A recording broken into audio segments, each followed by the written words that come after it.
So earlier this year, Lego Star Wars released a bit of a homage to one of their pretty well-known and pretty well-loved battle pack series, which was the Rebel Scout Speeder and Imperial Dropship. But this was a combination set, and we have already seen a remake of the Imperial Dropship for the 20th anniversary. So this was really a time for them to kind of bring back the Rebel Scout Speeder, which we hadn't seen for a while, and also kind of redesign these two things. And I've got some interesting thoughts about how they approach this and what I would have liked to have seen. So I'm just going to start off with the Rebel Scout Speeder, because this, just from what you can see here, is clearly my favorite of the two. I think it's incredible redesign and kind of modernization of the old set, and just for added authenticity, I actually brought the old set with me. So here is the original, and here is the new one. And the immediate issue is that it is a bit shorter. You can see that the two are quite different in terms of their length, but the detail and just the shaping on this thing is so fun. I really love that this feels like something that could be in Star Wars, and they've kind of gone all the way in making it, a proper, a really good looking, redesign of the ship. And it still has the identity of the original. It's a bit taller than the original just because of how it sits. Certain parts have kind of changed and things like that, but it very much does just feel like this kind of redesign and sort of rethink of the original. And I think it's a perfect homage. I think that this is exactly what Lego should do when they're kind of redesigning these sort of fan favorite sets, especially when it's things that they've, designed themselves. But I've spent a lot of time kind of looking at these, but really, if I was going to change anything, I would just change the length. And I'm not even sure if I'm even going to do that in this video. I did that in this video.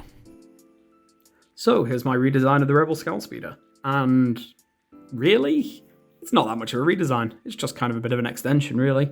And you can see that I've really just gone across the whole thing and made it longer, but still keeping that sleek kind of feel that the set itself has kind of gone for.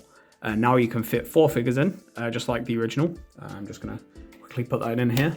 I've had to move one of my Rebel Troopers because I don't actually have that many of them.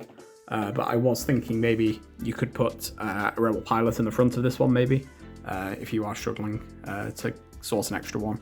But yeah, I really just wanted to kind of look at the length of this one, kind of what this one set out to do, to have 4, to sit 4, and really just kind of carry this over onto this remake.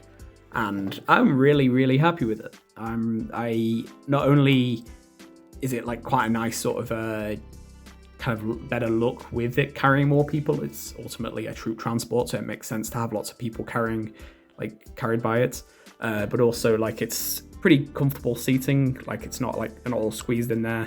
The helmets are a bit quite close together, but that's just because they are huge, and you can move them away slightly, so there's plenty of room. And up there, you still got the cannon. I also put a bit of a dish and a little blue stud with just a hole on it, a bar hole.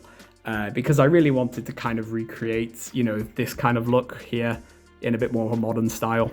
So I went with that. I decided to go with a grey dish instead of the white one. I know that takes away a bit of the fun colours and stuff, but I guess modern Lego Star Wars is all about kind of things that look a bit more accurate and a bit more feasible in the Lego universe, and the Star Wars universe, I should say. And since this is supposed to be a bit of a look at what a real version of this ship could be, I decided to go with that. So I kind of just had a really fun time just putting this thing together.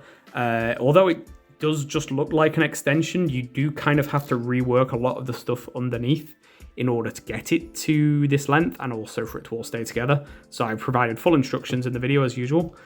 But yeah, okay. This is what we've got as the